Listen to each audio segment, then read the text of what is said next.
আসসালামু আলাইকুম ওয়া রাহমাতুল্লাহি ওয়া বারাকাতুহু। সম্মানিত দর্শক, আজকে আপনাদের মাঝে আলোচনা করব পাঁচ ওয়াক্ত নামাজের সময়সূচি, তাহাজ্জুদ সেহরির শেষ সময়, ইশরাক চাষতের নামাজের সময়সূচি, ইফতারের শেষ সময়, নামাজের নিষিদ্ধ ওয়াক্তসমূহ, প্রত্যেকটা জেলা বিভাগগুলোর নামাজের সময়সূচি আলোচনা করব।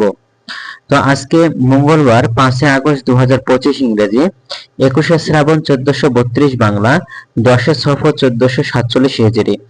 ঢাকা এবং তার পার্শ্ববর্তী এলাকার নামাজের সময়সূচিগুলো তুলে ধরবো, তারপর অন্যান্য জেলা বিভাগগুলোর নামাজের সময়সূচিগুলো আপনাদের মাঝে আলোচনা করব। দয়তো লাইক, কমেন্ট এবং শেয়ার করে পাশে থাকবেন। ধন্যবাদ সকলকে। তো আজকে ফজরের নামাজের রক্ত শুরু হবে 4টা 14 মিনিটে, ফজরের নামাজের রক্ত শেষ হবে 5টা 33 মিনিটে। জোহরের নামাজের রক্ত শুরু হবে 12টা 14 মিনিটে, জোহরের নামাজের রক্ত শেষ হবে 4টা 49 মিনিটে। আসরের নামাজের রক্ত শুরু হবে 4টা 50 মিনিটে, আসরের নামাজের রক্ত শেষ হবে 6টা 30 মিনিটে। মাগরিবের নামাজের রক্ত শুরু হবে 6টা 51 মিনিটে, মাগরিবের নামাজের রক্ত শেষ হবে 8টা 11 মিনিটে। এশার নামাজের রক্ত শুরু হবে 8টা 12 মিনিটে, এশার নামাজের রক্ত শেষ হবে 4টা 9 মিনিটে। আজকে সেহরির শেষ সময় হলো 4টা 8 মিনিটে এবং ইফতারের সময় হবে সন্ধ্যা 6টা 51 মিনিটে। আজকে নফল নামাজের রক্ত সময় হলো ইশরাক নামাজের রক্ত শুরু হবে সকাল 5টা 48 থেকে 8টা 49 পর্যন্ত এবং চাষতের নামাজের রক্ত শুরু হবে 8টা 50 থেকে 12টা 7 পর্যন্ত এবং তাহাজ্জুদের নামাজের রক্ত শুরু হবে বা উত্তম সময় হলো 9টা 58 থেকে 4টা 9 পর্যন্ত। এই সময়ের মধ্যে আপনারা তাহাজ্জুদের নামাজ আদায় করতে পারবেন।